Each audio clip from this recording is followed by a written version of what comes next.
A'udzubillahiminasyaitonirrajim. Bismillahirrahmanirrahim. Assalamualaikum warahmatullahi ta'ala wabarakatuh. Alhamdulillahi rabbil alamin. Wassalatu wassalamu ala asyrafil anbiya wal mursalin wa ala alihi wa sahbihi ajma'in. Subhanaka la 'ilma lana illa ma 'allamtana innaka antal alimul hakim.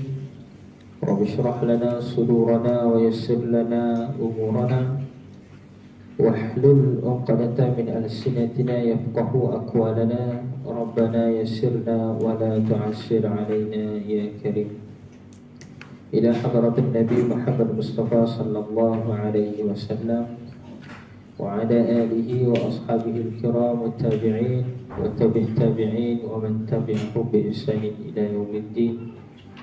Wa khususan li muallif hadzal kitab Syekh Abdul Rauf bin Nurin hafizahullahu ta'ala wa masyayikhina ajma'in wa walidina. Al-Fatihah. A'udzu billahi minasy syaithanir rajim.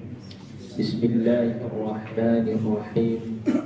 Alhamdulillahi rabbil alamin. Ar-Rahmanir Rahim. Maliki yaumiddin. Iyyaka na'budu wa iyyaka nasta'in. Ihdinas siratal mustaqim. Siratal ladzina an'amta 'alaihim ghairil maghdubi 'alaihim waladdallin. Alhamdulillah, syukur pada Allah Subhanahu wa ta'ala karena pada malam ini dapat kita sambung lagi pengajian pondok turos kita, dan kita sambung pada muka surat 29, kitab ringkasan akidah Ahlussunnah wal Jamaah itu, muka surat 29. Suara jelas kan sampai belakang? Jelas kan? Alhamdulillah. Kata pengarang hafizahullah ta'ala, kata Syekh dalam kitab ni, itu pada tajuk asma', ini nama. Kata pengarang asma'u, ini al-asma'u, asma'un, nama-nama. Apa itu nama? Nama itu sesuatu yang menunjuk kepada sifat. Nama ni ialah sesuatu yang menunjukkan kepada sifat. Al-ismu ainul musamma. Kalau dalam kaedah adalah nama ni dia menunjukkan kepada yang dinamakan. Makna dia menunjukkan kepada, kalau macam kita nisbah pada makhluk ni, nama tu dia menunjukkan kepada yang diberi nama. Contoh kita kata ni apa nama dia? Telefon. Kita kenal dia ni telefon dengan sebab nama dia tu. Nama dia tu. Betul ke tidak? Boleh tak kalau orang nak bagi ni nama lain? Penyepak ke, perumbuk ke, boleh tak? Boleh nak bagi nama tu. Tapi adakah diterima pakai? Tak diterima lah. Betul, boleh faham kan? Dia nama ni dia melambangkan kepada yang diberi nama tu, mana kepada batang tumbuh tu. Begitu. Adapun Allah Subhanahu wa ta'ala, boleh kita sebut nama Allah Ta'ala ni menunjukkan kepada zat dia tu sendiri, dan boleh juga kita sebut nama tu menunjukkan kepada sifat dia. Sebagai contoh, Tuhan kita siapa namanya? Allah. Jadi Allah ialah nama bagi Tuhan kita. Nama bagi Tuhan kita. Baru ni viral balik semula isu, tak boleh ni zikir-zikir Allah, Allah, Allah ni tak boleh. Maka kita jawab, para ulama' dia jawab begini, Dalam Al-Quran ada tak ayat Al-Quran fazkurisma rabbika, maka zikirlah kamu dengan nama Tuhan. Ada tak? Ada tak Al-Quran tu? Ada. Kalau tak silap dekat dalam surah Waqi'ah ada, ya? Dan surah-surah yang lain pun ada. Perintah tu maksud apa? Uzkur ismi rabbika, sebutlah ataupun zikirlah nama Tuhanmu. Sebutlah nama Tuhanmu. Soalan, nama Tuhan kita siapa? Maka boleh tak zikir dengan Allah, Allah, Allah, Allah? Mana dalil dah? Dalam Al-Quran sendiri dalil dah. Jadi jangan sebut zikir Allah, Allah, Allah tu bid'ah. Tak betul. Bukan bid'ah. Itu memang suruhan Quran. Adakah suruhan daripada Quran jadi bid'ah? Bid'ah ni benda sesat lah kalau kita nak sebut benda sesat. Adakah suruhan dalam Quran tu benda sesat? Tak. Adapun dalam ayat yang lain, walillahi asma'ul husna fad'uhu biha, kan ada ayat Quran tu kan? Dan pada Allah Ta'ala itu ada nama-nama yang terbaik. Asma'ul husna, nama-nama yang terpuji, nama-nama yang indah, nama-nama yang bagus-bagus. Betul? Fad'uhu biha, maka panggillah, maka berdoalah dengannya. Mana dengan menyebut nama-nama Allah Ta'ala. Itu sebab tu dalam doa kita dah sebut Ya Allah, Ya Rahman, Ya Rahim. Betul kita dah? Kan dalam doa kita kan? Itu panggilan, itu doa. Fad'uhu biha, dalam doa. Ini kita cerita isu dia bukan isu doa. Isu dia adalah isu zikir. Zikir dengan sebut Allah, Allah, Allah, Allah. Zikir, bukan dengan sebutan doa, bukan dengan makna doa. Kalau doa itu tak jadi masalah. Ya Allah, itu memang betul ada ya nida, panggilan. Ada kata panggil di situ, iaitu ya. Ya itu wahai Allah, ya Allah, wahai Allah, wahai Allah, wahai Tuhanku. Itu contoh. Itu dalam bab doa. Ini kita cerita zikir. Ayat Quran tadi fasquris marabbika, maka zikirlah kamu, menyebutlah kamu dengan nama Tuhanmu. Siapa nama Tuhan kita? Allah. Maka sebab tu boleh zikir dengan Allah, Allah, Allah, Allah, tak salah. Kalau dia kata zikir dengan Allah, Allah, Allah, tak ada maksud, tu bohong. Allah, Allah, Allah, tak ada maksud, dia kata, itu pembohong. Sebutan nama perkataan Allah tu sendiri ada maksud dia. Apa dia? Allah tu maksudnya apa? Nama bagi zat yang wajibul wujud. Mana nama bagi Tuhan kita tu Allah. Kita sebut. Contoh ini kita tulis. Ada pen. Allah. Nak kata hebatnya nama Allah ni kita tulis pada tulisannya saja. Kita buang huruf mana-mana sekalipun tetap menunjukkan kepada Tuhan kita. Masih. Kita tulis Okey, baik. Kita buang perkataan huruf Allah. Ni nama Allah kan? Allah. Kita buang huruf alif. Apa jadi ni? Lillah. Apa sih Tuhan ni? Betul tak? Buang lam sini ni. Dia jadi apa? Lahu. Lahul mulku wa lahul hamdu yuhyi wa yumit wa huwa ala kulli syai'in qadir. Kan biasa kita sebut lepas solat ni kan? Lahul mulku, padanya, pada siapa? Pada Allah. Al-mulku, segala kerajaan. Mulku wa lahul hamdu, dan pada Allah Ta'ala tu segala pujian. Lahul mulku wa lahul hamdu.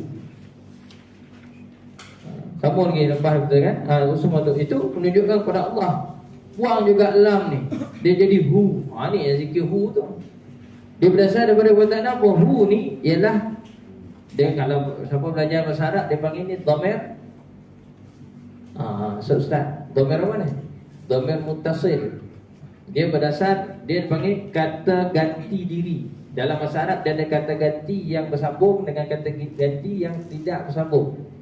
Tapi hu ni dia masuk dalam kata ganti diri yang ketiga. Maksud dia dia. Dia asal daripada perkataan huwa. Allahu la ilaha illahu. Betul tidak? Allah dialah Tuhan yang tidak ada Tuhan yang lain melainkan Dia. Jadi sebagian ulama sebut bahawa huwa itu pun ialah nama bagi Allah Ta'ala. Tapi nama dalam bentuk dhamir. Nama dalam bentuk dhamir. Kalau kita semak dekat dalam kitab Nahwu, dhamir ni dia menunjukkan kepada siapa? Kata ganti diri itu menunjukkan kepada apa? Kepada yang dikata gantikan tu. Betul tidak? Contoh kita sebut beliau, menunjukkan kepada seseorang, betul ke tidak? Cuma dalam bab ni, kata ganti diri bagi Allah Ta'ala tu dia sebut huwa tu sudah diketahui. Bukan yang tidak diketahui, diketahui. Mana khusus, kata ganti diri yang khusus. Lepas tu ada yang dizikir hu tu, cuma nanti orang anggap benda tu macam lawak. Sebab sama sekali dia jadi pelawak benda tu. Tak ramai kalau kata dia nak menganjing orang kat dalam tu hu dia sebut itu kan. Masalah tu. Itu yang jadi teruk zaman kita sekarang. Bukanlah zikir hu tu menjadi satu zikir yang wajib. Kita tak kata wajib. Zikir asas yang sebenarnya, kalau siapa pun yang amalkan tarikat tasawuf, zikir asas dia ialah apa? La ilaha illallah. Zikir dengan ismu jalalah dia panggil. Zikir tahlil tu. Dan boleh tak zikir dengan ismu jalalah itu zikir dengan nama Allah? Ada zikir tak ada kafiat, ada kaedah dah. Allah, Allah, Allah, Allah, Allah, Allah, Allah. Lepas tu jangan kata tak ada maksud. Ada maksud. Nama kita belum tentu lagi ada maksudnya tu. Tapi nama Allah Ta'ala ada maksud. Buang huruf mana pun dia tetap maksud kepada Tuhan. Tu hebat lafzul jalalah ni. Tak apa, itu kita nak maksud. Sebab kita maksud tajuk bab nama ni. Maka Allah Subhanahu Wa Ta'ala tu mempunyai nama-nama yang indah, yang hebat, yang menunjukkan kepada sifat dia yang sempurna. Nama Allah Ta'ala tu semuanya menunjukkan kepada sifat dia yang sempurna. Maka haram nama yang khas bagi Allah Ta'ala itu diberikan kepada makhluk. Contoh Allah, kita bagi nama. Contoh kita bagi nama botol ni Allah, boleh? Tak boleh. Sebab nama tu khas bagi Allah, tak boleh bagi makhluk. Kalau nak juga letak pada makhluk, abdun, dia ada ikat, dia ada kata sandaran di situ. Dia kena ikat. Abdullah, hamba Allah. Apa boleh? Baru betul. Kalau kita sebut makhluk tu kita bagi nama dia Allah, boleh? Tak boleh. Sebabnya nama Allah ialah nama yang khas bagi Tuhan kita, iaitu nama bagi zat yang wajib wujud. Kita ni makhluk harus wujud. Sebab itu kita tak boleh bernama dengan nama tersebut. Betul. Beza dengan nama Nabi. Nama Nabi Saleh, kita nak bagi nama orang sekali, nama budak baru lahir Saleh, boleh tak? Boleh. Sebab tu Saleh tu nama makhluk. Yang asal dia adalah nama Nabi, Nabi Saleh. Kita bagi kepada anak ataupun cucu mana-mana tak salah yang baru lahir kan, budak baru lahir, kita bagi nama. Mudah-mudahan dia menjadi seperti mana hebatnya Nabi Saleh. Begitu. Dan dengan nama Saleh, Saleh tu sendiri makna dia apa? Kalau kata orang Kelantan, berjuru, makna orang baik. Saleh ni makna dia orang baik. Tu makna ada sudut makna. Itu boleh, sebab tu mana nama makhluk. Adapun nama Allah kita bagi kat makhluk tu tak boleh. Contoh dia Allah tadi, nama Allah tu sendiri kita bagi pada makhluk. Kita namakan budak baru lahir, kita nama dia Allah, boleh? Tak boleh. Haram, dosa besar, tak boleh kan, tukar. Kalau nak juga boleh, bubuh abdun di depan. Abdullah. Betul. Boleh nama kan? Itu dalam bab nama. Bukannya mesti kan ada dalam 99 nama Allah tu kan boleh kita bagi. Itu kan nama yang bagus-bagus, Asmaul Husna. Bagilah kepada makhluk, boleh. Bagilah nama budak ni. Budak ni nama dia apa? Salah satu daripada Asmaul Husna tu, salah satu dia ialah Ad-Dar. Ad-Dar, Dar. Apa makna Ad-Dar? yang pemberi mudarat, ataupun nama dia Al-Mutakabbir. Al-Mutakabbir, Mutakabbir. Al-Mutakabbir ataupun Ad-Dar. Apa makna ada Ad-Dar? Yang pemberi mudarat, mana pemberi kemusnahan. Boleh nak bagi nama budak Ad-Dar, boleh bagi nama dia Dar? Tak boleh. Itu haram tu. Asma Husna Ustaz, bagus. Jangan. Dan semesti semua nama Asma Husna tu boleh bagi. Contoh Ustaz kita yang ada kat dalam ni, Ustaz Abdul Fattah. Abdul Fattah. Al-Fattah itu nama Allah Ta'ala yang maha pemberi pembuka. Pembuka lah, pembuka. Fattah, Fattah ni pembuka. Abdul Fattah makna hamba kepada Tuhan yang memberi pembuka. Betul. Kalau nak bagi juga nama budak tu, jangan bagi Ad-Dar, bagi dia Abdul Dar. Boleh. Hamba kepada Tuhan yang memberi mudarat. Boleh. Al-Mutakabbir, lagi tak boleh kita bagi nama orang yang maha takabur. Itu Allah. Allah Ta'ala memang maha takabur.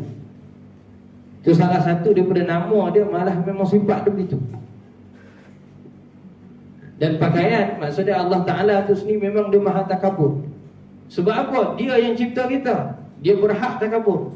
Dia berhak mengeri. Kita tak boleh. Kita ni hamba dia. Jadi boleh nak bagi nama Abdul Mutakabbir. Boleh? Tambah Abdul depan, tapi janganlah orang buat. Hamba bagi Tuhan yang mutakabbir. Kenapa jarang orang bagi? Sebab nanti kita ni orang Melayu ni, setara nama Abdullah pun orang panggil lah. Mana suka pendek-pendek, suka bagi nama kampung tu kan tidak? Ini kan pula kalau Abdul Mutakabbir, Allah dia panggil Bir. Payah tu. Bir tu mana bir? Bir tu mana dia? Boleh lagi masuk baik lagi lah. Bir tu buat kebaikan. Bir. Kalau dia panggil Mutakabbir, dia panggil sudah. Dia panggil orang sombong. Jangan panggil macam tu. Sebab tu nama ni dia melambangkan kepada orang tu, kepada makhluk tu sendiri. Kalau Allah Ta'ala, nama dia ialah menunjukkan kepada kehebatan kekuasaan dia. Sebab tu walillahi asma'ul husna. Pada Allah Ta'ala tu ada nama-nama yang sempurna. Kita ni manusia pun kena juga bagi nama yang bagus-bagus, yang baik-baik. Begitu. Boleh faham kan? Faham? Contoh ada orang datang pada saya, Ustaz, nak hantar tahniah anak lah. Baik, Alhamdulillah. Bila kita tanya nama anak apa? Sudah. Ni hati-hati, jangan kita bagi nama budak dengan nama-nama jin. Contoh nama jin ni Mukhannas, itu nama jin. Itu pun bagi nama dia Mukhannas, Muhammad Mukhannas, dia kata sudah. Jangan. Nama-nama jin ni yang kita bagi. Banyak lagi lah kalau kita nak sebut nama-nama jin yang lain tu. Tak boleh, hukum dia haram. Yang kita boleh bagi nama-nama yang baik, nama-nama Nabi. Kalau nak sebut nama Allah, letak di depan tu Abdul. Begitu. Boleh kan? Jadi sama-sama bagi. Habis itu kalau yang lelaki Ustaz, yang perempuan macam mana? Yang perempuan pun ada nama-nama yang bagus-bagus. Contoh ni pernah biasa saya pun biasa jumpa nama ni. Dah dengar tak nama orang Junainah?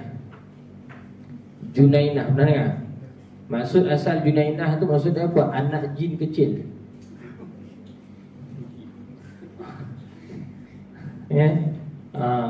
Jadi jangan bagi nama tu, tukarlah nama lain. Tukar nama lain. Okey? Baik, nama itu betul balik buat asma' ni. Pada Allah Ta'ala tu, contoh kita tengok, Syekh sebut satu misal. Qadirun, yang berkuasa, menunjukkan kepada sesuatu yang mempunyai sifat kuasa. Yang Allah Ta'ala lah Qadirun. Allah Ta'ala tu nama dia Qadir. Nama Qadir menunjuk juga kepada sifat dia, iaitu menunjukkan kepada yang mempunyai sifat kuasa. Alimun, Allah Ta'ala tu alim, yang mengetahui, yang maha mengetahui, menunjukkan kepada dia yang mempunyai sifat ilmu pengetahuan. Begitulah seterusnya pada nama-nama yang lain. Al-Mutakabbir contoh, nama Allah Ta'ala kan. Iaitu yang bersifat dengan sifat takabur. Memang Allah Ta'ala sifat takabur. Gitu. Kita tak boleh. Ad-dar, yang memusnahkan. Allah Ta'ala memang bersifat-sifat dia memang memusnahkan. Dia boleh menghidupkan, dia boleh mematikan. Tahu ke tidak? Dia berikan mudarat, yang memberikan mudarat. Boleh kita nak bagi kepada makhluk situ, nama tu tak boleh. Okey, baik. Tengok al-af'al. Apa makna al-af'al? Al-af'al ni makna perbuatan-perbuatan, iaitu keadaan yang terbit dari 4 sifat, iaitu qudrah, iradah, ilmu dan hayat. Ini dalam perbahasan kita Syi'rah Maturidi. Baik. Perbuatan, mana perbuatan-perbuatan Allah Ta'ala itu kita boleh nampak hasil perbuatan tu. Bukan kita nampak perbuatan Allah Ta'ala tu, kita tak boleh nampak. Yang kita nampak hasil dia. Apa dia? Ada terciptanya makhluk. Adanya berlaku perbuatan-perbuatan yang kita buat ni, makna benda-benda senario-senario ataupun benda-benda cerita yang tengah berlaku sekarang ni. Situasi-situasi, scene. Kan? Babak-babak yang sedang berlaku sekarang ni, semuanya tu ialah daripada apa? Perbuatan Allah Ta'ala. Kenapa kita kata begitu? Kerana dialah yang maha qudrah, iaitu kuasa. Allah Ta'ala sifat kuasa, dia buat benda tu. Dia iradah, kehendak, berkehendak buat benda tu. Ilmu, dia mengetahui benda tu terjadi ataupun tak terjadi. Hayat, yakni Allah Ta'ala hidup. Kalau dia mati, macam mana benda tu boleh terjadi? Begitu. Sebab itu Allah Ta'ala firman dalam Al-Quran, nahnu khalaqakum wa ma ta'malun. Dan kami yang ciptakan kamu. Mana Allah Ta'ala ciptakan kita, dan perbuatan-perbuatan kita ni pun Allah Ta'ala cipta juga. Kami ciptakan kamu dan segala perbuatan kamu. Mana segala perbuatan yang kita buat ni Allah Ta'ala yang ciptakan. Cuma dalam ciptaannya tu tadi, disuruhnya kita buat benda baik dan meninggalkan benda yang jahat. Perbuatan baik dan perbuatan jahat, kedua-dua tu hakikat dia memang Allah Ta'ala cipta. Tapi disuruhnya kita buat baik, disuruhnya kita tinggalkan yang jahat. Tu jangan kita kata, kenapa kau mencuri? Ini bukan aku, ni Allah. Sudah. Itu jengkring-kongkeng kan? Ini pahaman Jabariyah dia panggil. Pahaman Jabariyah pun sesat juga. Dia nak macam mana? Mensucikan Allah Ta'ala itu daripada makhluk. Baguslah tujuan dia, maksud dia tidak ada Allah Ta'ala, tak ada sifat-sifat makhluk. Tapi dalam masa yang sama dia pun tergelincir. Dia terlajak. Dia accident. Accident dia macam mana? Macam tadi ya. Jahat ke baik ke, semua tu Allah, bukan kita. Mana kalau kata kita buat jahat pun tu Allah, bukan kita. Sudah. Kalau macam tu tak adalah syurga, neraka, pahala dosa. Betul tidak? Tak adalah hisab. Tak betul. Yang betul dia apa? Kita ni Allah Ta'ala ciptakan bagi kita ada yang baik, ada yang buruk. Perbuatan baik, perbuatan buruk. Tapi disuruhnya kepada kita buat yang baik, disuruhnya kita tinggalkan yang jahat, yang buruk tu. Begitu. Itu pahaman kita ada sunnah wal jamaah. Maka kita ni nanti akan dihisab berdasarkan atas pilihan yang kita buat. Kita ni akan dihisab, dikira, dihitung di akhirat nanti berdasarkan yang kita buat, pemilihan yang kita buat. Bila kita pilih kepada yang baik, maka kita diberikan pahala. Kita pilih buat yang jahat, kita lakukan benda yang jahat tu, maka kita dihisab atas kejahatan yang kita pilih untuk buat tu tadi. Boleh mana tak? Baru betul lah adanya syurga, neraka, pahala dosa tu tadi. Tapi hakikat sebenarnya semua tu terjadi atas izin Allah Ta'ala. Atas izin. Ada perkara yang Allah Ta'ala izin benda tu berlaku, tapi dia tak suka pun benda tu. Dia tak reda pun atas benda tu. Contohnya apa? Kufurnya Fir'aun. Berlaku tak? Berlaku. Tapi Allah Ta'ala suka tak Fir'aun tu kufur? Allah Ta'ala tak suka kekufuran, tapi izin benda tu berlaku. Kenapa? Kerana Allah Ta'ala ciptakan iman dan juga kufur. Tapi Fir'aun pilih kufur. Dia engkar kepada Allah Ta'ala, walhal sudah didatangkan kepada dia Nabi dan juga pesan-pesanan. peringatan-peringatan. Nabi itu sendiri datang congok depan mata dia, Nabi Musa. Malah daripada kecil lagi Nabi Musa duduk dengan dia. Itu pun dia tak nak percaya lagi. Padahal nak angkat sendiri tu. Yang dia besarkan maksud dia, senang cerita dia macam anak sendiri lah. Takkanlah nasihat anak tu pun tak nak terima. Segi logik lah kalau kita fikir kan. Tapi tetap dia tak terima. Sebab apa? Sebab dia kufur, dia tak nak ikut. Dia tutup pintu hati dia daripada menerima hidayah. Sebab dia faham apa? Kalau aku ikut Musa sekarang, aku jadi hina. Padahal tak hina pun. Malah kalau orang tu dia menerima Islam, dia lebih mulia sebenarnya. Allah Ta'ala akan muliakan dia. Tak hilang pun pangkat, tak hilang pun kedudukan, tak hilang pun harta benda sebagainya, tak hilang. Malah lebih bertambah lagi Allah Ta'ala bagi. Macam Abu Jahal. Abu Jahal kan? Abu Jahal ni jangan terkeliru dengan Abu Lahab. Mana satu pak saudara Nabi? Abu Jahal ke Abu Lahab? Abu Lahab. Abu Lahab nama sebenarnya Abdul Uzza bin Abdul Muttalib. Dia adik kepada Abdullah bapa Nabi. Adik kepada bapa Nabi. Itu Abdul Uzza. Kenapa digelar dengan Abu Lahab? Sebab dia handsome. Lahab ni flawless. Muka dia tu kalau sekali kita tengok, tak ada cahaya pun nampak macam ada cahaya. Flawless. Cin. Itu orang Arab sebut Abu Lahab. Abu Lahab tu. Itu muka dia flawless. Muka dia tu cantik, comel. Kalah orang Korea sekarang. Itu masa Abu Lahab tu. Tapi dalam masa yang sama dia tak ikut Nabi. Dia tak nak ikut, dia engkar pada Nabi. Abu Jahal ni bapa saudara kepada, siapa nama Abu Jahal sebenarnya? Amru bin Hisham. Amru bin Hisham ni dia adik-beradik dengan Hantamah binti Hisham. Siapa dia Hantamah binti Hisham? Mak kepada Sayyidina Umar. Sayyidina Umar, nama bapa dia Al-Khattab, suku Bani Adi. Mak dia tu nama dia Hantamah. Hantamah binti Hisham Al-Makhzumi, Bani Makhzum. Itu Sayyidina itu hubungan antara Sayyidina Umar dengan Abu Jahal. Jadi Sayyidina Umar dengan Abu Jahal ni anak saudara, bapa saudara. Lepas tu dalam doa Nabi, Islam kalah antara dua Umar. Nabi minta, siapa ada? Satu dia Umar bin Hisham, iaitu Abu Jahal. Yang kedua Umar Al-Khattab. Allah Ta'ala makbul yang mana? Umar Al-Khattab. Lepas Nabi doa tu, Allah Ta'ala makbul yang, sebab Nabi minta salah satu antara dua. Tapi perangai Abu Jahal ni, dia suka dengan Quran. Sebab tu orang yang hafal Quran sendiri pun tak semestinya boleh jadi beriman. Kan baru ni kita tengok kan, mengaku hafal 15 juzuk tapi lepas tu buka baju, la ilaha illallah. Kalau ada depan memang kena tampar dah. Dia kurang hajar kepada agama. Lepas tu pula dia mengamalkan seks bebas. Ada seorang suami 7 boyfriend. Astagfirullahalazim. Itu budaya yang teruk sangat dah di Indonesia kita sekarang.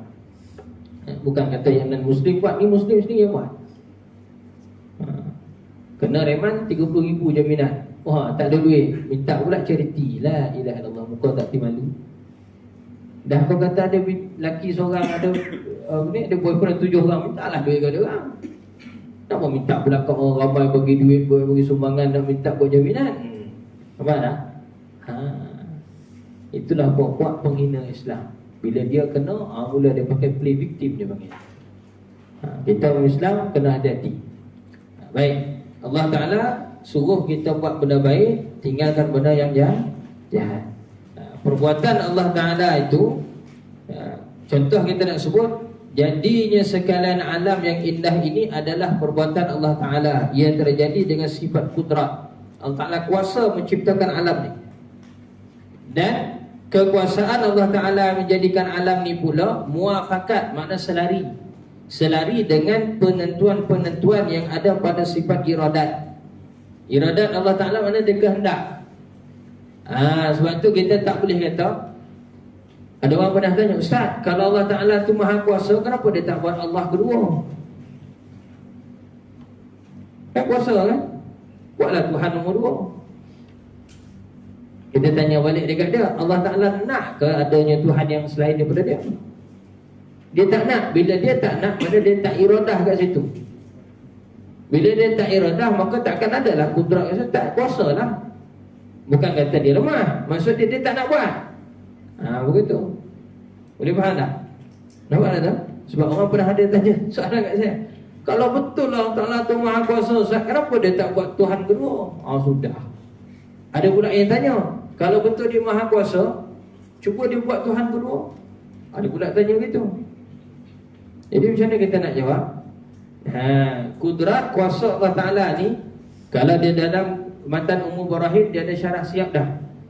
Dia tak, kudrah dan iradah ni ke atas benda yang jaizat, benda yang mungkinat kepada makhluk, bukan kepada benda yang wajibat atau mustahilat. Maksudnya apa? Adanya Tuhan kedua itu kan mustahil. Jadi kudrah Allah Ta'ala dia takkan buat benda mustahil. Sebab kalau dia adakan benda mustahil, nescaya benda yang mustahil itu wujud. Padahal benda itu mustahil memang takkan wujud. Tapi bila dia jadikan benda yang mustahil, maka dia akan menjadikan kita ni jadi keliru. Makhluk ni akan jadi keliru, malah kita takkan jumpa siapa Tuhan sebenar. Itu bukan kehendak Allah Ta'ala. Allah takkan nak begitu. Dia tak nak benda tu berlaku begitu. Bukti dalil dia ada kalau tak nak buat Tuhan kedua. Tak ada. Malah dalam Quran sendiri sebut, kalau adalah Tuhan yang kedua selain daripada Allah Ta'ala, maka apa akan jadi? La fasadata, maka hancur binasa makhluk ni. Kalau ada dua Tuhan, tu baru dua Tuhan. Kalau berpuluh-puluh Tuhan, lagi bergaduh. Dan Tuhan gaduh dengan Tuhan, habis makhluk jadi macam mana? Siapa nak takbir? Betul tak? Ini kita pergi secara logik dia panggil daur wa tasalsul. Bukannya tersasul, tasalsulin. Itu bahasa Arab. Sekiranya lah ada dua Tuhan, buat katalah ada dua je lah, A dengan B. A kata nak buat solat Syafi'i, B kata tak nak buat, dah bergaduh. Jadi tak solat Syafi'i tu? Tak jadi ya. Takkan jadilah makhluk tu. Kalau kata dua-dua tu mufakat, kata dua-dua nak buat, setuju sama nak buat, tapi adakah ciri dia akan sama? Tetap tak sama juga. Seorang kata otak duduk ke lutut, seorang kata otak duduk ke kepala. Sudah bergaduh juga. Akhir-akhirnya tetap akan bergaduh. Maka tak berlakulah dua Tuhan. Begitu. Dan begitu juga buat benda mustahil. Contohnya apa? Apa benda mustahil yang bagi kita ni mustahil? Anak melahirkan bapa. Mustahil tak? Seorang anak, dia melahirkan bapa dia. Saya kan pelik kan? Dia bapa dan mak yang melahirkan anak. Betul ke tidak? Ini terbalik. Anak yang melahirkan mak, anak yang melahirkan bapa. Boleh tak? Itu mustahil. Jadi benda tu memang takkan berlaku. Memang takkan berlaku. Allah Ta'ala kudrat dan iradat dia takluk pada function dia pada benda yang jaizat atau mungkinat, mana pada makhluk, benda yang harus. Dia bukan kepada benda yang wajibat atau benda yang mustahilat. Apa benda wajibat? Benda yang mesti ada. Apa yang ada mesti ada? Allah Ta'ala. Takkan Allah Ta'ala buat dua Tuhan. Begitu. Begitu juga dengan perkara mustahil, sama juga, takkan dia buat dua Tuhan. Nampak kan? Dan penentuan-penentuan tersebut pula adalah muafakat dengan pengetahuannya, itu sifat ilmu. Semua yang berlaku ni pada ilmu Allah Ta'ala. Benda tu berlaku ke, benda tu tak berlaku ke, ialah pada ilmu Allah Ta'ala. Allah Ta'ala tahulah benda tu. Sebab dia yang tentukan. Dia tentukan. Dia tentukan perkara tersebut. Takkanlah benda tu terjadi tapi Allah Ta'ala tak tahu. Mustahil. Contoh kan, Rusia perang dengan Ukraine sekarang. Contoh kan, kita sini kita tak tahu berapa butir bom dah dia orang letup kan. Kita tak tahu, betul ke tidak? Berapa butir peluru dah dia orang tembak, kita tak tahu. Tapi Allah Ta'ala tahu tak? Tahu. Takkanlah ada sebutir peluru yang keluar daripada senapang tapi Allah Ta'ala tak tahu peluru itu keluar. Mustahil. Begitu. Malah Sekecil-kecil makhluk walaupun bersembunyi di mana-mana sekalipun, tetap Allah Ta'ala tahu. Tetap Allah Ta'ala tahu. Buatlah bangka macam mana pun nak elak daripada mati, mati tetap datang. Buatlah bangka segah mana sekalipun, kubu pertahanan sekalipun, besar macam mana sekalipun, mati tetap mati. Mungkin tak kena lah yang mati dengan sebab bom tu, tapi mati dengan sebab lain. Mati tetap mati. Larilah mana pun nak lari. Lari naik ke udara ke atas, mati juga. Lari masuk ke perut bumi, mati juga. Lagi senang masuk perut bumi kan, mati tu senang. Tak susah kali dah siap kali. Tutup je bos. Contoh, duduklah kat mana sekalipun, ketentuan Allah Ta'ala tu tetap berlaku. Allah Ta'ala maha mengetahui benda tu. Seterusnya mestilah disyaratkan ada sifat hidup, kerana jikalau sebaliknya iaitu mati, yakni maut, Allah Ta'ala itu nescaya tiadalah ilmu, tiadalah iradat, tiadalah kudrat yang membawa kepada tiada alam yang indah ini. Allah Ta'ala kuasa, dia berkehendak menentukan iradat tadi, kemudian dia berilmu. Kerana apa? Allah Ta'ala itu sendiri hidup. Allahu la ilaha illa huwal hayyul qayyum. Dialah yang maha hidup, yang maha menentukan ataupun buat segala sesuatu qiyamu binafsih, tanpa pertolongan, tanpa bantuan, tanpa disuruh arah, tanpa dihalang-halang. Tak boleh disuruh, tak boleh dihalang. Allah Ta'ala dia mutlak. Kuasa mutlak lah bahasa kita sebut. Gitu. Kenapa dia maha hidup? Kalau kata dia mati macam mana? Ada dia punya kehendak, kuasa mengetahui semua yang tadi. Mustahil benda tu berlaku kalau sebabkan dia mati, betul? Inilah maksud af'al itu adalah kesan atau hasil yang terbit daripada 4 sifat. Hendaklah memahami baik-baik perbahasan ini. Boleh faham tak tu?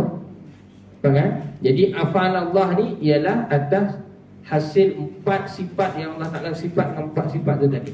Dia hasil dia. Bukan sifat tu terjadi pada kita. Tiba-tiba pula dia kata, saya ni berkuasa. Kenapa? Kerana kuasa Allah Ta'ala masuk dalam badan saya. Itu bohong. Itu pembongak, itu penipu. Salah tu. Yang betulnya apa dia? Saya ni ada kekuatan. Maksudnya nampak ada kuasa kan? Contoh, kuasa apa? Kuasa mentadbir dan sebagainya. Tak kisahlah. Kuasa memerintah kan? Contoh jadi pegawai pemerintah, contoh kan? Ialah kerana apa? Kerana Allah Ta'ala ciptakan benda tu. Bukannya kuasa dia bagi kat kita, tapi kerana kita diciptakan dengan kudrat tersebut. Nak kata gagah, apa makhluk paling gagah? Kalau ni sebab makhluk lah. Gajah kuat tak? Gajah gagah tak? Kita katalah yang paling besar sekarang ni dinosaur tak nampak pun. Mana ada lagi dah sekarang. Nak buat contoh dinosaur, buat contoh gajah. Kuat tak gajah? Kuat kan? Kuat mana pun gajah, suruh dia banyak pokok, boleh tak? Boleh tak? Tak boleh. Maksud dia apa? Masih terbatas. Monyet kuat tak? Kuatlah banyak pokok. Suruh dia tarik balak, boleh tak? Tak boleh. Kan beza. Nampak tak? Jadi setiap makhluk ni kekuatannya terbatas. Kuat macam mana pun kita ni tajam penglihatan sekali pun, cuba pandang beli dinding ni ada apa? Contoh kan? Nampak tak? Tak nampak. Boleh faham kan? Itu. Wallahu ta'ala alam. Nampak? Alhamdulillah. Jadi nanti kita masuk pula perbahasan sifat-sifat Allah Ta'ala yang lebih dalam lagi lah pada pengkelasan dia. Nafsiyah, sifat salbiyah, sifat ma'ani, sifat ma'nawi. Ini kategori-kategori yang ulama bagikan pada perbahasan. Nak bahas, nak bagi faham. Bukannya hakikat dia macam tu. Hakikat dia kita pun tak tahu. Ini perbahasan dia supaya kita dapat beza. Wallahu ta'ala alam.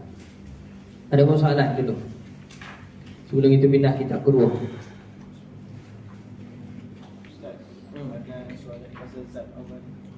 Masa peristiwa Isra' Mi'raj kan, Nabi naik ke atas Sidratul Muntaha. Adakah Nabi melihat zat Allah atau bagaimana?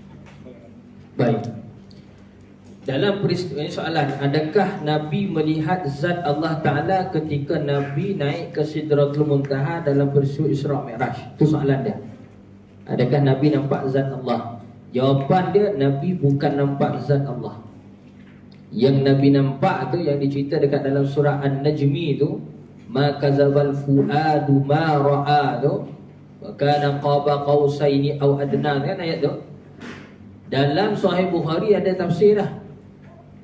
Ada tafsir ayat tu. Kalau buka dalam Sahih Bukhari, tafsiran ayat bab yang ayat Quran, tafsirul Qurani, dia ada bahagian dalam Sahih Bukhari, dia ada tajuk besar dia ialah tajuk tafsir Quran. Salah satu dia ayat tu.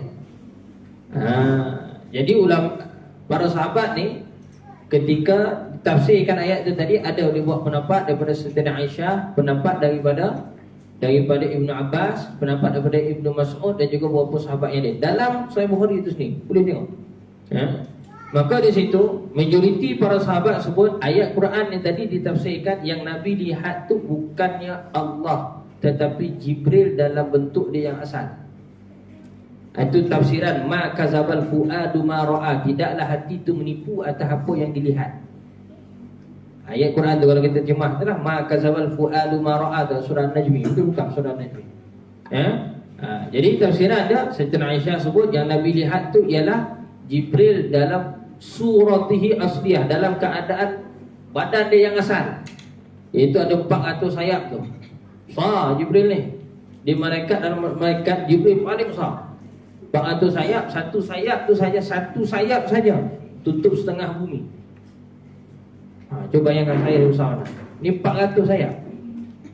Tu besar, sangat besar Jibril ni. Baik. Cuma ada pendapat Ibnu Abbas yang ada satu kat situ. Nabi melihat Allah tapi bukan dengan mata kepala. Bifuadihi, dengan keimanan. Dengan hati. Makna dengan pandangan mata hati, bukan pandangan saya ni, pandangan mata hati. Itu satu je lah pendapat Ibn Abbas. Daripada Ibn Abbas tu memang ada, sahih juga riwayat tu. Cuma kita pakai yang majoriti, itu selamat. Iaitu yang Nabi lihat tu, iaitu bentuk Jibril yang asal. Ada pun dalam peristiwa Isra Mi'raj tu, Nabi naik ke Sidratul Muntaha, bukan Allah ada dekat Sidratul Muntaha. Kan kita biasa didendangkan pada kita, Nabi naik ke langit jumpa Allah. Jadi orang akan faham bahawa Allah Ta'ala kat langit, tunggu Nabi kat langit. Salah. Allah Ta'ala dia tidak bertempat. Yang dinaikkan ke langit tu Nabi. Allah Ta'ala bukan di situ. Kita pun tak tahu kat mana. Janganlah tanya, saya pun tak tahu. Sebab apa? Putus keputusan dia, ulama sebut Allah Ta'ala tak bertempat. Jadi kita nak tanya, masa tu Nabi naik ke langit tu, Nabi jumpa Allah ke? Allah Ta'ala ada ke langit ke? Soalan tu salah dah. Soalan tu dia masih membayangkan, orang yang bertanya tadi dia masih membayangkan bahawa Allah Ta'ala tu di langit. Di soalan tu salah dah. Di mana Allah Ta'ala? Soalan tu salah. Jadi dah soal salah, kita nak jawab, macam mana nak jawab? Soalan tu salah. Kalau kata kita peperiksaan SPM ke, kan? Soalan salah, soalan akan jadi batal. Macam tu. Jadi jawapan tu maka free dah terus. Itu kalau kata kita periksa dunia ni lah. Jadi bila soalan salah, kita nak jawab pun kita tak boleh nak jawab. Jadi soalan tu tak betul. Baik. Ada pun yang di langit tu ialah Nabi yang naik ke langit, ditinggikan setinggi-tingginya. Menunjukkan martabat dan kedudukan Nabi itu. Martabat dan kedudukan Nabi. Allah Ta'ala nak bagi wahyu pada Nabi. Adakah mesti Nabi naik ke langit baru dapat wahyu? Tak kan? Nabi Yunus duduk dekat dalam mana? Perut ikan. Sudahlah dalam perut ikan tu masuk pula ke dalam-dalam lagi, tetap juga dapat wahyu dari Allah Ta'ala. Betul?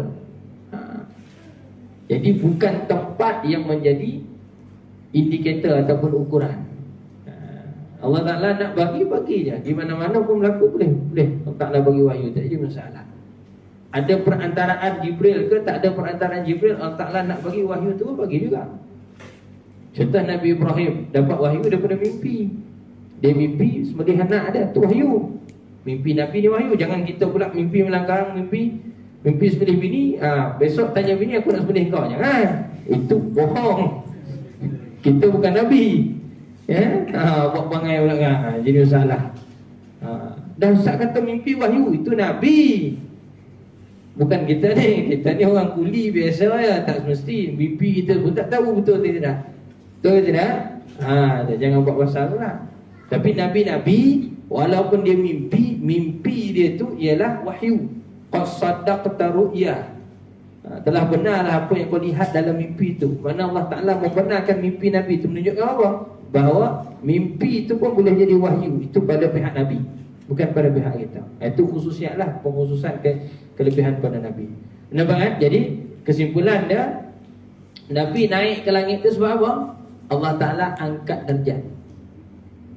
Angkat darjat. Tingginya maqam ataupun martabat Nabi kita Nabi Muhammad ni sallallahu alaihi wasallam melebihi sekalian makhluk yang ada di bawah tapak kaki dia ketika dia duduk di atas. Tinggi lagi daripada Arash. Sidratul Muntaha ni atas lagi daripada Arash. Apa makna sidir? Kalau terjemah bahasa, sidir ni pokok bidara. Muntaha ujung pucuk. Ujung pucuk. Contoh pokok kan kita nampak mana pucuk bila ujung sekali. Tu.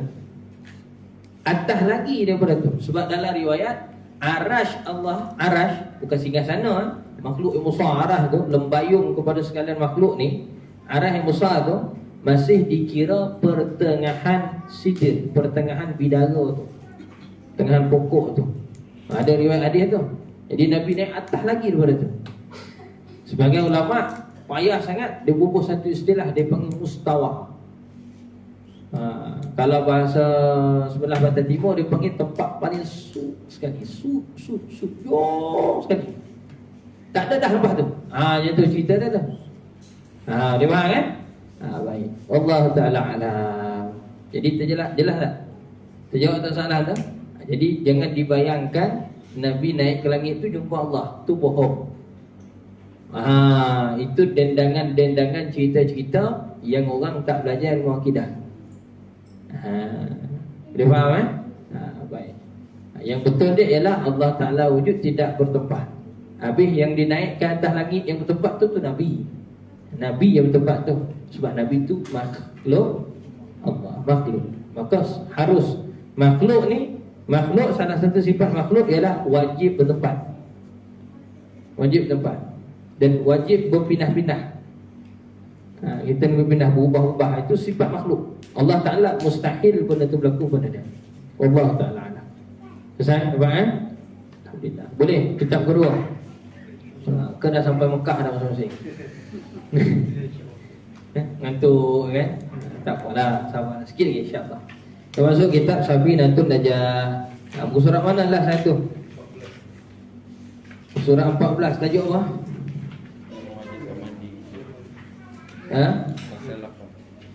Perkara-perkara yang mewajibkan mandi tu. Betul? Baik. Bismillahirrahmanirrahim. Qala muallifu rahimahullahu taala wa nafa'ana bi'ulumihi fid dharaini amin ya rabbal alamin. Kata pengarang dalam kitabnya ni, faslun, ini satu fasal pada membicarakan perkara-perkara yang mewajibkan mandi. Apa punca orang tu kena mandi? Kita mandi hari-harian tu, apa hukum dia tu? Kita mandi pagi-pagi, mandi petang, sebelum datang salat maghrib tadi kita mandi contoh kan? Petang, mandi pagi, petang tu biasalah. Paling kurang berapa kali kita mandi satu hari? Paling kurang 2. Paling kurang 2. Tu kalau sihat lah, nak sihat.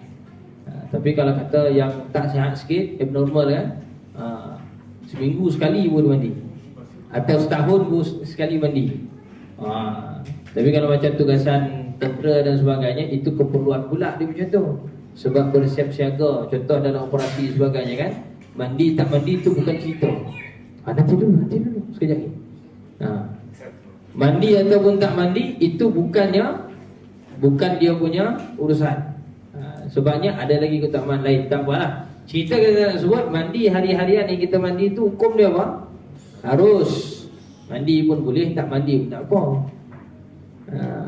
Tapi nak dapat pahala sebelum mandi itu bacalah bismillah. Ataupun niat saja aku mandi kalau Allah Ta'ala, niat sunat. Tapi kalau sebut macam tu kan orang kata bid'ah pula, tu salah. Betul tak cerita bid'ah ni? Kalau orang dia dah salah faham, dari awal cerita tu dah salah faham dah. buat macam mana pun semua bid'ah. Astagfirullahaladzim. Tak apalah, tu kita lain lah, biarkanlah. Kita teruskan dengan yang tu kita aja. Yang kita warisi daripada zaman ke zaman. Tak apa, senang cerita. Baik. Ada kalanya senang cerita macam ni. Dalam bab hukum PK, setiap perbuatan yang kita buat tu dia akan terikat dengan 5 hukum. Senang faham dulu sebelum kita masuk tajuk. Apa saja kita buat, dia akan terikat dengan 5 hukum. Ada ketikanya mandi itu dia jadi wajib. Ada ketikanya mandi, kita cerita mandi tadi kan, dia jadi sunat. Ada ketikanya mandi itu dia jadi hukum dia harus. Ada ketikanya mandi ni hukum dia makruh. Ada ketikanya mandi ni hukum dia haram. Baik. Bilanya yang hukum haram, kita ambil last dulu sebelum wajib. Wajib kan kita cerita kat sini ya. Bilanya yang jadi mandi itu hukum dia haram. Kalau mandi jadi lebih mudarat, jadi mati. Boleh tak ada keadaan macam tu? Ada keadaan macam tu. Contoh hari terlampau panas sangat, kita dah dehydration teruk sangat. Memang doktor yang sahkan rawat kita ni jangan bagi mandi, kita mandikan juga, mati. Jadi mandi di situ je haram. Sebab pernah berlaku pada zaman sahabat. Pada zaman sahabat, seorang sahabat ni dia terluka. Dia luka teruk lah, luka parah, kena panah tu semua. Sedang dia tengah rawat tu, takdir Allah Ta'ala dia berjunub. Takdir Allah Ta'ala, senang cerita kata-kata keluar air mani, junub lah. Dia nak solat subuh. Jadi sahabat yang sakit ni tadi, dia tanya sahabat yang sihat, aku ni nak kena mandi juga tak? Dah junub ni. Kan bila junub kan wajib mandi. Nanti kita cerita lagi. Salah satu sebab yang kena wajib mandi, itu keluar air mani. Jadi nak kena mandi tak? Seorang sahabat kata, tak payah, tanya pun je sebab kau sakit. Seorang sahabat kata, tak apa, kena mandi juga. Kau kena mandi juga ni. Sebab apa? Dah berjunub. Maka dia buat pilihan, dia mandi. Bila dia mandi, mati. Jadi benda tu sampai pada Nabi. Nabi kata, Nabi dalam hadis tu, maksud dia, kenapa dia bunuh orang ni? Nabi tanya, 5 taqtulun, kenapa kau bunuh? Dah sahabat dah jadi takut dah lah. Berdasarkan fatwa dia tadi. Sebab tu lepas tu Nabi ajar, sepatutnya kalau ada keadaan begini, orang tu cukup dengan tayamum sahaja. Itu cerita mandi itu kadang-kadang boleh jadi hukum haram. Itu bila kita mandi boleh jadi mudarat. Ataupun kita mandi daripada air yang kita rampas, curi, rompak. Kita rompak, contoh tak nak bayar bil punya pasal, curi meter jiran sebelah. Kita pun ambil air tu, kita mandi. Haram hukum dia mandi situ. Nak tak? Haram hukum dia mandi dengan guna air curi ataupun air yang kita rompak, kita rampas. Haram. Air masjid tu? Kalau pergi ambil air masjid, itu tak ada masalah. Air masjid ni ialah wakaf untuk semua orang. Air yang disediakan di masjid ni, tak salah masjid mana sekalipun, kan air kolam, air tangki sebagainya tu, dia duit bayar bulanan dia tu ialah daripada sumbangan orang ramai. Masa dia wakaf. Jadi manfaat benda tu kena untuk orang ramai. Jadi tidak ada istilah curi air masjid. Kalau ada orang sebut curi air masjid, itu pelik tu. Tapi boleh kita kata curi kalau dia potong daripada meter. Nampak sangat dia tak nak bayar, dia tarik paip sampai ke rumah dia. Daripada mana? Daripada meter masjid. Itu curi. Adapun kalau dia ambil daripada air tangki sebagainya, dia mandi sebagainya, walaupun habis air tangki sekalipun, tidaklah dikira hukum haram. Tapi di situ makruh. Sebab apa? Dia jadi mudarat pada orang lain pula. Seolah-olah dia rampas kuasa, dia rampas dia seorang. Dia dominan, dia kata masjid tu dia punya. Itu tak boleh. Boleh faham tak? Baik. Bila yang jadi mandi ni makruh? Apabila contoh air itu terlalu panas. Air tengah mendidih, ambil mandi, apa jadi? Melecur lah. Ataupun dulu kita pernah bahas nama ada air musyammas. Dulu kita pernah bahas sini kan, air musyammas. Air itu tengah panas lagi, belum disejukkan lagi, kita ambil daripada tangki besi itu tadi, Memang dah panas kan, tak ambil tu mandi. Apa jadi? Boleh jadi melecur, boleh sakit sebagainya lah. Jadi di situ makruh. Baik. Mandi harus. Satu mandi kita hari-hari tu lah. Mandi boleh tak mandi tak apa. Sunat. Mandi sunat ni banyak. Antara dia apa?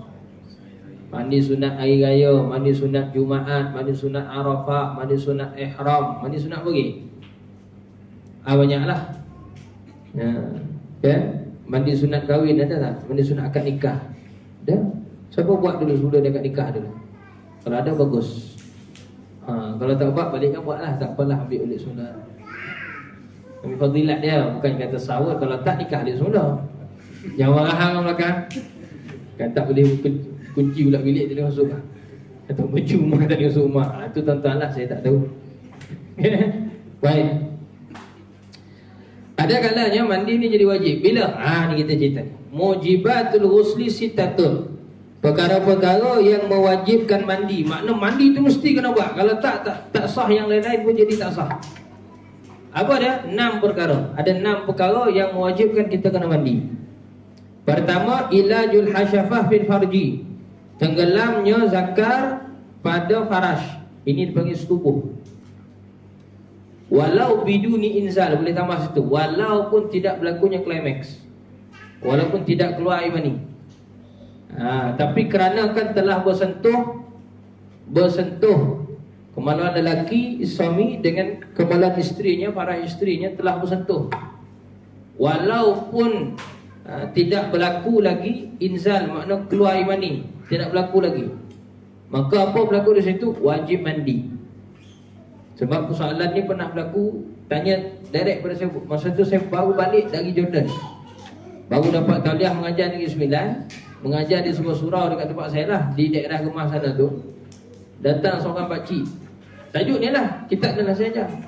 Datang seorang pakcik, habis tu dia tanya, Ustaz, hari tu anak saya baru nikah. Baru nikah lah dengan menantu kan. Baik.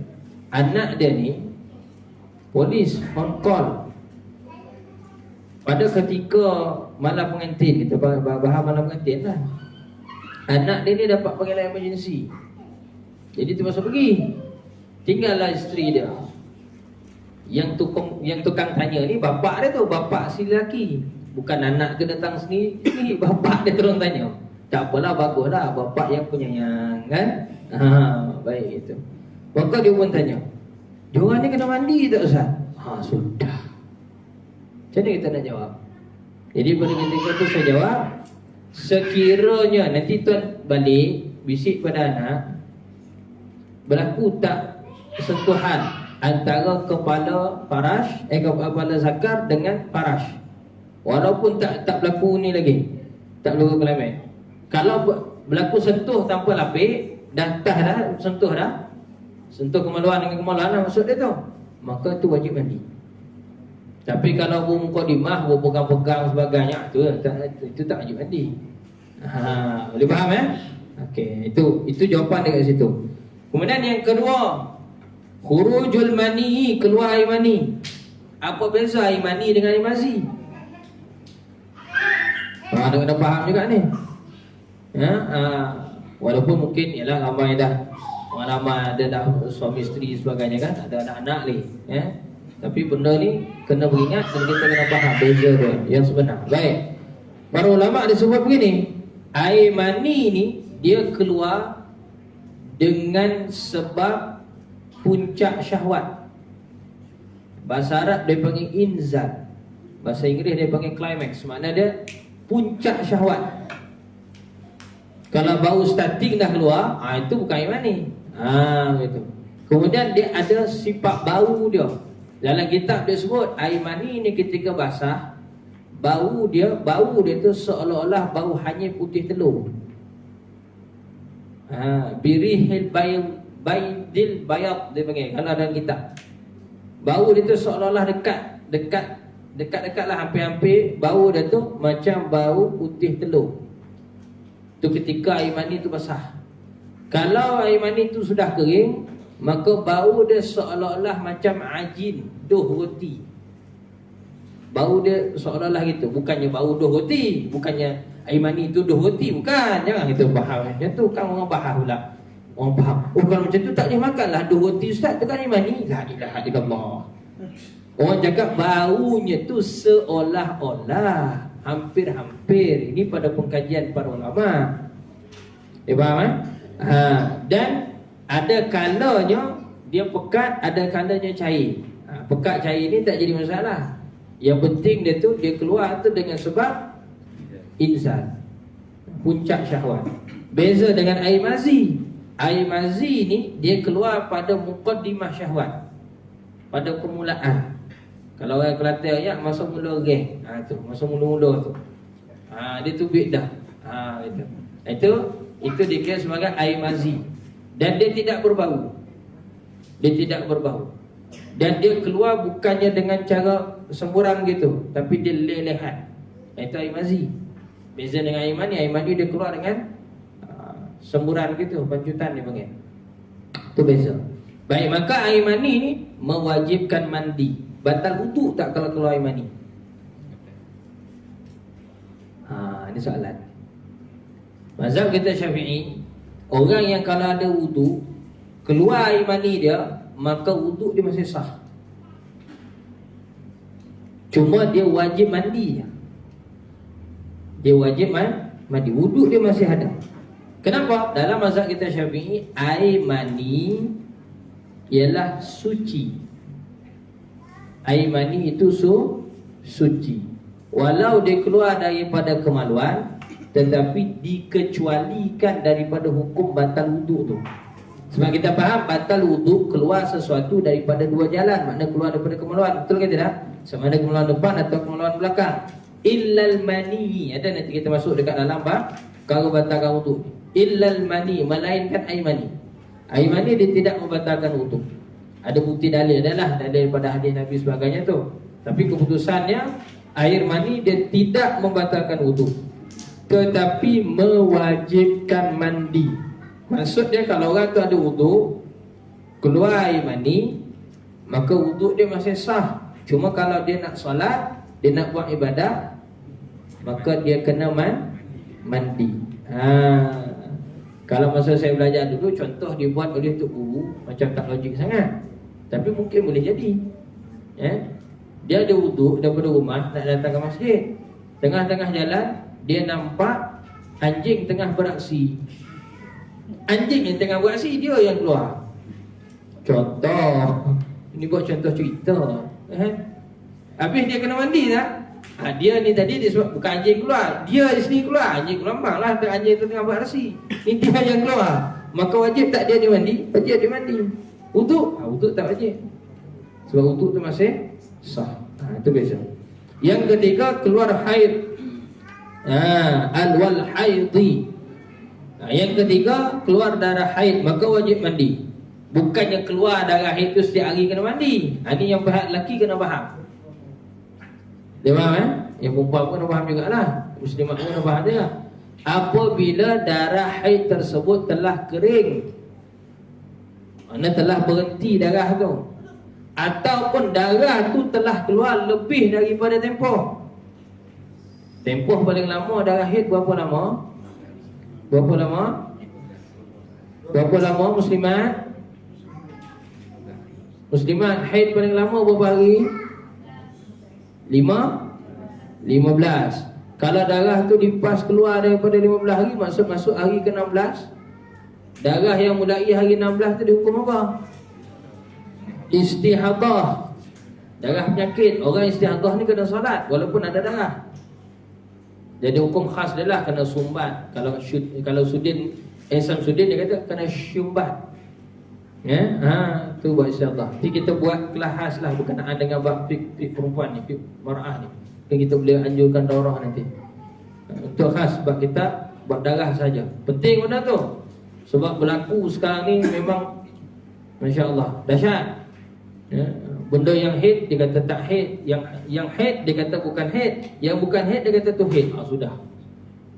Ada yang jadi lagi masalah lagi, asal nampak darahnya semua haid. Boleh jadi ikut dia bubuh macam bola meletup contoh berdarah. Haid dia tak, astagfirullahalazim. Baik. Kalau kata darah tu keluar lebih daripada 15 hari, maka hari ke-15 tu wajib mandi. Walaupun darah tu tak kering lagi. Sebab apa? Dia dah terlebih. Bila dah terlebih, tetap juga kena wajib mandi. Jadi bab haid ni dia mewajibkan mandi. Begitu juga dengan nifas. Nifas paling lama berapa lama ibu-ibu sekalian? Ibu-ibu tak nak jawab. Kita tanya ayah-ayah lah. Ayah-ayah sekalian, nifas berapa lama? Berapa lama? Maksimum nifas berapa hari? 60. Itu maksimum. Nifas ni darah apa ni Ustaz? Natang apa nifas ni Ustaz? Aku tak pernah tahu pun. Padahal anak 5 dah. Contoh. Nifas ni ialah darah yang keluar daripada dalam rahim perempuan setelah kosongnya rahim tu daripada anak atau sebangsa anak. Sebangsa anak ni maksudnya apa? Mungkin dia baru embrio, mungkin dia baru zigot, ataupun setengah sebut zygote, ada sebut zigot, sama je pun pronunciation, tapi dia sama, benda sama aja. Kalau dalam bahasa Arab dia panggil alaqah ataupun embrio mudrah. Tu.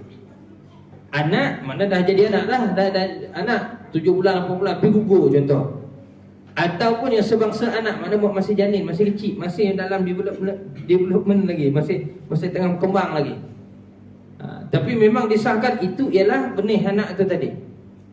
Maka bila kosong benda tu daripada rahim perempuan keluar, daripada rahim perempuan mana sama ada pembedahan dia salah keluar, maka selepas tu keluar darah, maka keluar darah selepas daripada itu dikira sebagai darah nifas. Datang ambil sini, sini ambil bola kamu. Tak apa, biarkan dia main. Itu dunia dia. Kalau beliaunya yang lari macam tu masalah. Okey, anak-anak biarkan. Ambil bola kamu sini. Mana bola dia tadi? Oh, lari dah sampai sini. Sini, datang sini ambil. Okey, baik. Itu darah nifas. Dia keluar selepas beranak atau keguguran, tak kisahlah. Beza dengan haid. Haid ni darah yang keluar normal. Darah normal keluar. Mungkin setiap bulan, mungkin setahun sekali, mungkin seumur hidup keluar sekali je haid boleh jadi. Kalau doktor pening dia, macam mana kau setahun sekali keluar darah haid? Kita yang berbidang agama benda tu nothing impossible.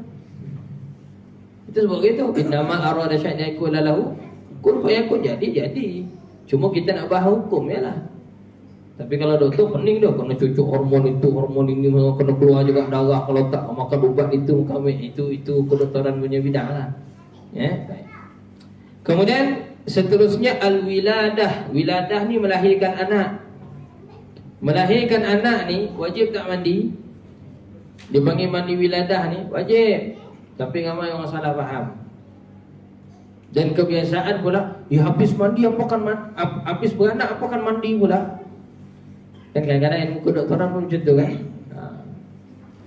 Tak boleh mandi setelah daripada melahirkan anak, nanti jadi pantut itu macam-macam.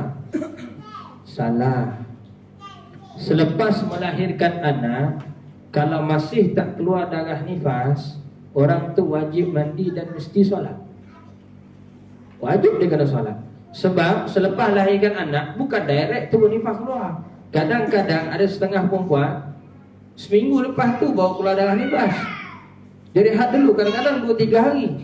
Dan kes tu pernah datang pada saya daripada hospital nukleus ni. Pernah ditanya, sampailah soalan tu pada saya. Tapi benda tu dah berlaku 2-3 tahun dulu. Tapi kakak tanya selepas tu. Mana baru lagi lah, tahun lepas dia tanya.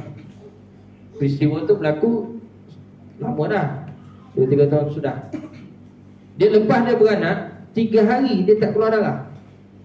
Dia tanya, apa hukum solat saya tu? Saya kena ganti balik tak? Dia tanya sebab solat. Saya bertanya dekat dia, akak tahu tak apa itu wiladah, apa beza dengan nifas? Tak tahu Ustaz. Jadi kita kena teranglah dulu. Jadi akhirnya dia sendiri yang jawab, oh patut kena solat dia Ustaz. Dia kena solat 3 hari tadi bila tak ada darah, maka tidak ada sebab yang mengatakan dia sedang dalam keadaan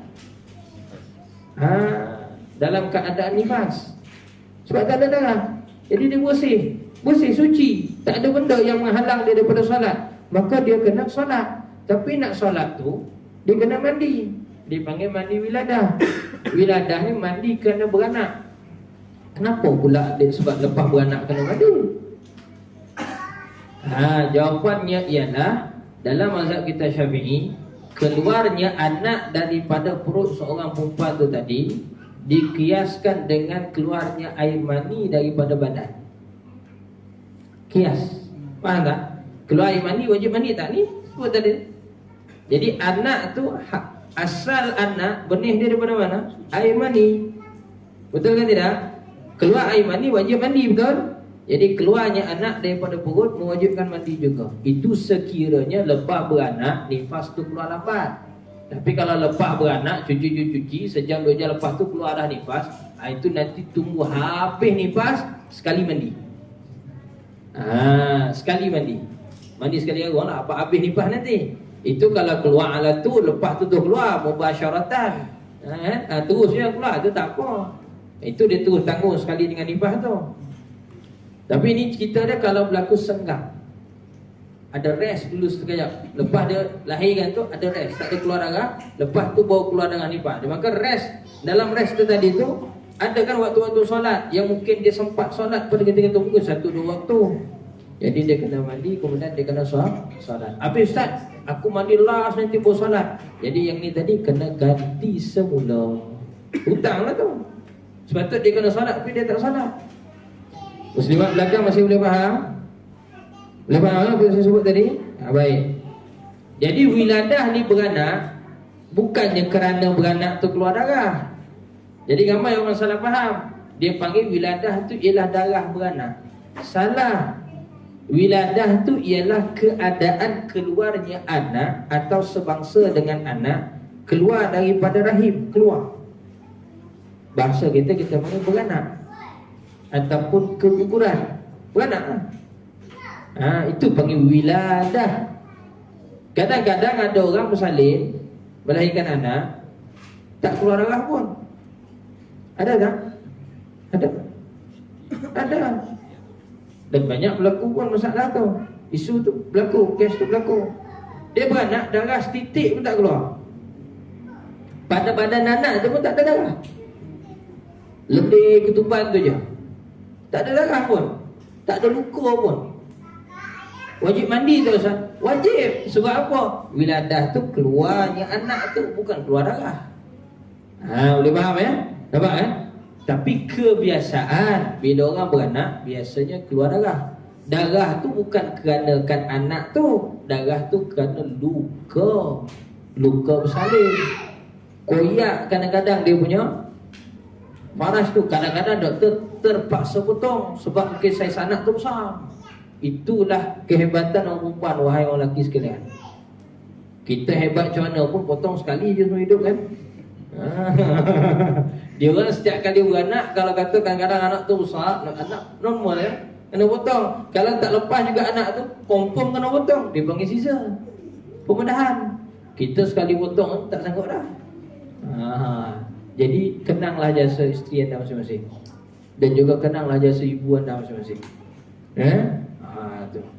Sedih pula kan momen kan? Tak ya. Panjang cerita tu kan, ada menangis kan? Tak apa, kita relax. Okey, last sekali ialah mati. Syarat dia mati ni bukan mati syahid. Kalau mati syahid tak perlu mandi. Syahid mana yang tak perlu mandi ni? Syahid ma'rikah dia panggil, syahid perang. Adapun kalau syahid dia panggil syahid kena timpur bangunan, syahid jumpa lemas, syahid sebab meninggal sebab beranak contoh kan, syahid sebab penyakit taun dan sebagainya, itu kena mandi. Melainkan keadaan yang memang tidak membenarkan, contoh macam kita COVID baru ni kan, memang risiko dia sangat besar. Dia bukan risiko pada jenazah, risiko pada petugas. Sebab tu diubah daripada mandi itu pergi kepada yang kedua, itu panggil tayamum. Dan sekarang ni dah keluar dah SOP baru, semua jenazah COVID akan dimandikan. Itu SOP terkini. Sebab dah dibuat pengkajian dalam masa 2 tahun ni. Sebenarnya bila dah petugas tu pakai PPE full, kuman COVID tu memang akan susah masuk sebenarnya, sebab kita dah protect. Jadi walaupun kita mandikan jenazah tu sekalipun, kuman COVID tu memang takkan boleh mengebak. Susahlah, bukan kata tak boleh mengebak langsung. Sangat sukar. Mungkin 1-2% lah dia punya risiko tu. Maksudnya 98% tu selamat, safe lah. Begitu. Sebab tu dah keluar fatwa terbaru, dan sekalipun SOP yang terbaru pun dah keluar dah, arahan daripada JAKIM, mandikan jenazah. Ada SOP dia tu. Itu yang terkini. Mungkin maklumat jugalah untuk tugas. Baik, wallahu taala alam. Baik. Jadi 6 sebab tu tadi mewajibkan kena mandi. Mandi jenazah sebagainya tu. Beza dia 5 yang di atas tu kita mandi sendiri. Yang nombor 6 tu kita dimandikan. Tapi kalau kata jenazah mandi diri dia sendiri, itu saya sendiri pun letak jawatan. Tak jawatan Ustaz Syairul lepas dia jadi imam. Dia tiba kan jenazah mandi sendiri, saya letak jawatan. Kalau kena makan buaya, kalau kena Walau kena makan buaya sekalipun, dia ada part yang kita jumpa kan, mandikan. Mandikan, kapal macam biasa, solatkan, tanam. Tapi setelah dikenal pastilah memang part tu kepada nama sekian-sekian, maknanya identiti dia tu sama. Kan kok part tangan orang lain tapi nama orang lain tak boleh. Begitu. Dan di Malaysia kita, kalau ada body yang dijumpai tanpa dokumen, setelah diisytihar sekalipun memang tak ada orang yang mengaku, maka akan diuruskan dengan cara Islam. Itu undang Malaysia kita. Contoh, ada jenazah hanyut, tak ada IC, tak ada apa, tak ada dokumen langsung. Kita buat ada isytihar melalui news ke apa, macam-macam lah boleh buat kan. Isytihar panggil, umumkan satu Malaysia ataupun ke negara-negara yang terdekat, Brunei contoh kan. Tak ada yang mengaku, tak ada yang tuntut, tak ada yang cerita orang hilang, orang tu rentetan kes sampai pada orang ni buat pengancaman, betul keluarga. Tak ada, benda tu tak ada. Setelah beberapa tahun pun ditunggu sebagainya, tak ada. Maka jenazah tersebut akan diisytiharkan, urus dengan cara Islam. Ni saya bagi jawapan terus lah. Kadang-kadang ada orang tanya, kalau jenazah tak ada identiti, nak urus cara macam mana Ustaz? Kita tak tahu dia agama apa. Maka di Malaysia kita undang-undang dia urus dengan cara Islam. Mana dia akan ditanam di tanah perkuburan Islam. Sebab tu di Labuan kita ni untung kita ada tanah perkuburan Jawi. Umum, dia bukan tak yang masuk tanah kubur kampung-kampung. Kadang-kadang ada tak terima kan, kampung tak terima. Sebab kadang-kadang ada tanah kuburan kampung ni waris punya. Jadi kita tak boleh lah nak langkah macam tu. Jadi di Labuan kita ada 10 ekar yang Jawi punya tu, di Sungai Labuh tu. Jadi kes-kes yang macam ni kita tanam sana. No issue, selesai masalah. Itulah Islam, menyelesaikan masalah segala yang berlaku. Dalam Islam dia tidak ada benda masalah yang tak boleh selesai. Boleh selesai, cuma cepat atau lambat, tepat atau tidak, sesuai ataupun tidak saja dia punya cara penyelesaian. Tapi penyelesaian tetap ada. Itu cara Islam. Agama lain Allah Ta'ala alam, kita tak nak bahas lah. Sebab tu bukannya spesialis kita, okay? Dan bukan kerja kita pun nak bahas. Baik, patah balik pada tajuk tadi. Maka perkara mewajibkan mandi ni ada 6 tu. Selain daripada tu, maka tak wajiblah mandi. Berlaku salah satu daripada 6 ni, atau ke 6 sekali berlaku pada satu orang. Contoh, nampak macam lawak, tapi boleh jadi. Tak kisahlah kan.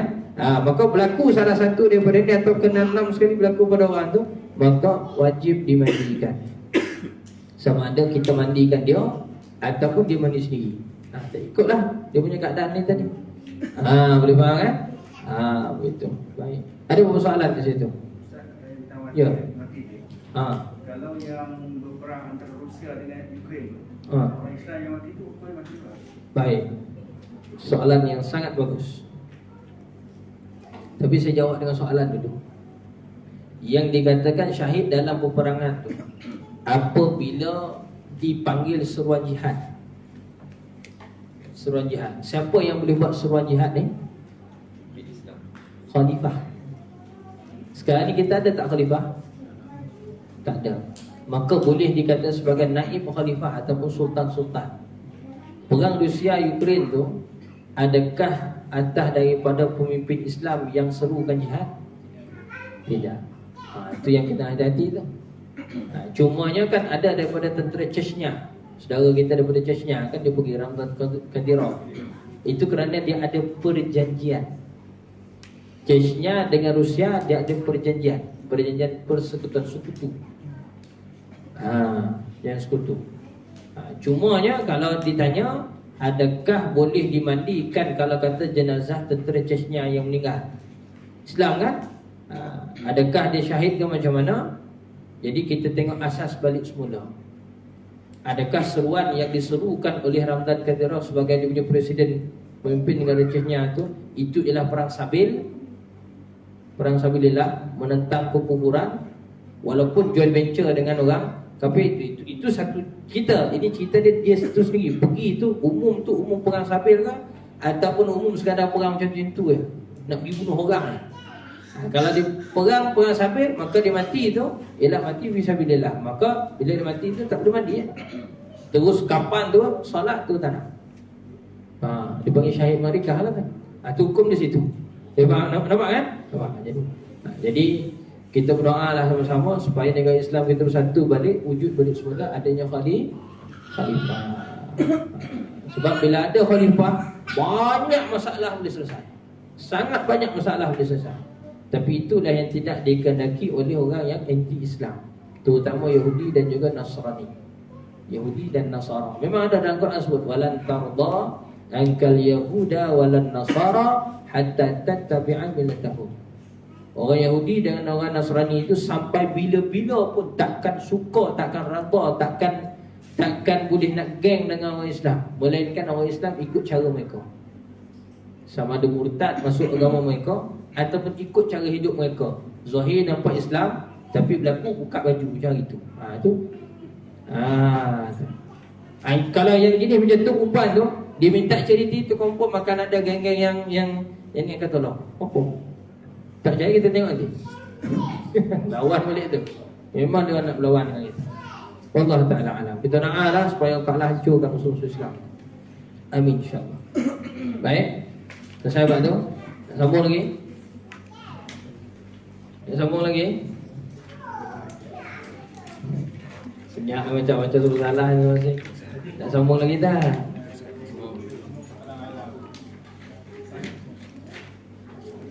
Tapi ramai macam tak setuju, tak apalah. Cukuplah kita sekadar tu saja dahulu.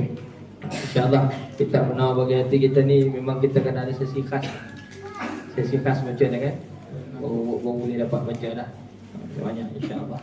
Tak apalah, yang penting tak apa, kita tangguh dulu. Sebab ramai pun macam dah penat dah dia tengok kan. InsyaAllah ada rezeki, kita akan sambung lagi pada waktu akan datang. Cuma kita buka sesi kalau ada apa-apa persoalan.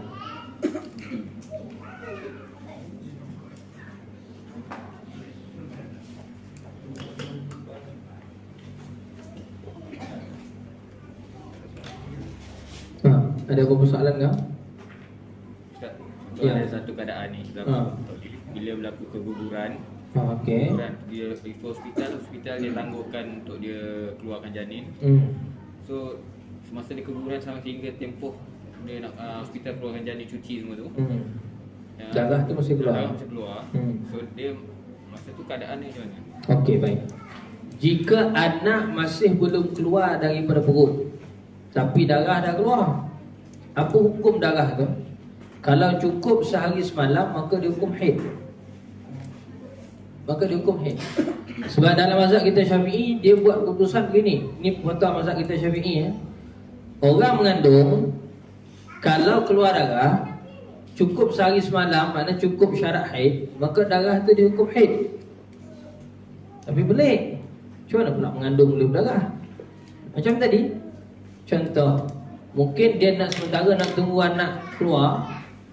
Soalan saudara kita ni tadi, dia keguguran, tetapi daripada meninggalnya anak dalam perut dia tadi sampai tempoh nak dibuat pembedahan keluarkan janin tu tadi, mungkin masa Q punya pasal kan, mungkin sehari 2 hari.